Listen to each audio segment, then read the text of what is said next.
অসম সাহিত্য সভাৰ নৱনিৰ্বাচিত প্ৰধান সম্পাদক দেৱজিৎ বৰা গোলাঘাট জিলা সাহিত্য সভা ভৱনত বিপুল আদৰণি। গোলাঘাট জিলা সাহিত্য সভাৰ উদ্যোগত আজি আয়োজিত অভিনন্দন অনুষ্ঠানত গোলাঘাট জিলা সাহিত্য সভা আৰু জিলাখনৰ শাখা সাহিত্য সভাসমূহে নৱনিৰ্বাচিত প্ৰধান সম্পাদক দেৱজিৎ বৰাক বিপুল সম্বৰ্ধনা জনায়। সম্বৰ্ধনা গ্ৰহণ কৰি দিয়া ভাষণত অসম সাহিত্য সভাৰ নৱনিৰ্বাচিত প্ৰধান সম্পাদক দেৱজিৎ বৰাই কয় যে অসম সাহিত্য সভা ৰাজ্যখনৰ জিলা সাহিত্য সভা আৰু শাখা সাহিত্য সভাসমূহত কথা কম আৰু কাম বেছিৰে জাতীয় অনুষ্ঠানটোক অধিক গতিশীল আৰু সৰ্বস্তৰৰ ৰাইজৰ আস্থা ভাজন কৰি তোলাৰ্থে ব্যাপক কৰ্মসূচী গ্ৰহণ কৰা হ'ব। লবিকেন্দ্ৰিক ৰাজনীতি আৰু বোকা ছটিওৱা খেলৰ দৰে কাম কাজ সাহিত্য সভাৰ মজিয়াৰ পৰা উৎখাত কৰা হ'ব বুলিও তেওঁ ঘোষণা কৰে। বোকা ছটিওৱা ৰাজনীতিটো এটা ৰাজনীতিৰ এটা অংশ। সেই বোকা ছটিওৱা ৰাজনীতি আমি নিৰ্মূল কৰিব লাগিব। এইটো কাৰণে কৰিব লাগিব যে সাহিত্য সভা কৰিবৰ কাৰণে যিসকল সংগঠক আহে তেওঁলোকে এটা নিৰ্দিষ্ট পৰিয়ালক প্ৰতিনিধিত্ব কৰি আহে।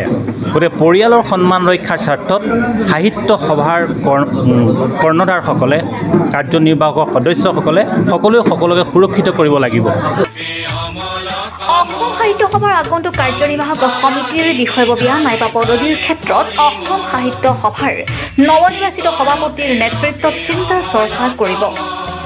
অসম সাহিত্য সভাই অসম সাহিত্য সভাৰ কাম কৰিব, জিলা সাহিত্য সভাসমূহে জিলা সাহিত্য সভাৰ কাম কৰক বুলি মন্তব্য কৰি এনে বিষয়ত অবাঞ্ছিত হেঁচা মানি লোৱা নহ'ব বুলিও তাৎপৰ্যপূৰ্ণ মন্তব্য কৰে। আচলতে অসম সাহিত্য সভাৰ কামখিনি অসম সাহিত্য সভাক কৰিবলৈ দিব লাগে আৰু জিলা সাহিত্য সভাৰ কামখিনি জিলা সভাই কৰিব লাগে। নিজৰ কামখিনি যদি ভগাই লয় তেতিয়াহ'লে কামখিনি সমান্তৰালভাৱে বহুত কাম হৈ যায়। গতিকে মই অনুৰোধ কৰিম সকলোকেই যে নিজৰ কামত আগ্ৰহ হওক। যোনে যি দায়িত্ব লাভ কৰে সেই দায়িত্ব নিজৰ কৰ্ম অনুসৰি আগবাঢ়ি যাওক, মই সেইটো আহ্বান কৰিম।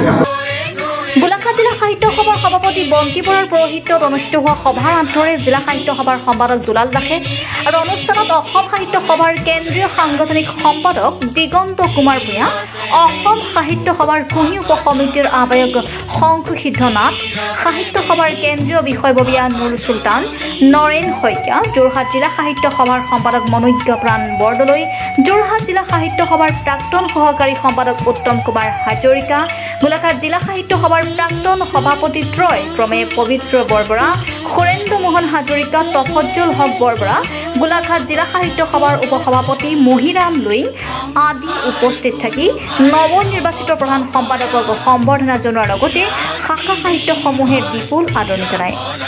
গোলাঘাটৰ পৰা চন্দন কৰ্ণকৰ ৰিপৰ্টাৰ লাইভ অসম।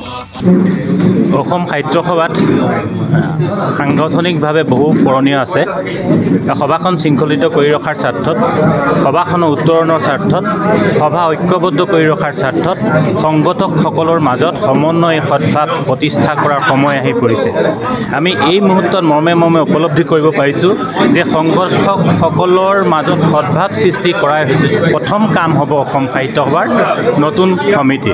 সেইকাৰণে বাস্তৱ ক্ষেত্ৰত দেখা পাইছোঁ যে সংগঠকসকলৰ কিছুমান সমন্বয়হীনতাই আমাৰ মাজত সভাক বিস্তৰ ক্ষতি সাধন কৰিছে। মই ভাবিম যে আগন্তুক দিনসমূহত সকলোৰে ঐক্যবদ্ধ প্ৰচেষ্টাই এই সমস্যা সমাধান হ'ব। Reporter live Assam.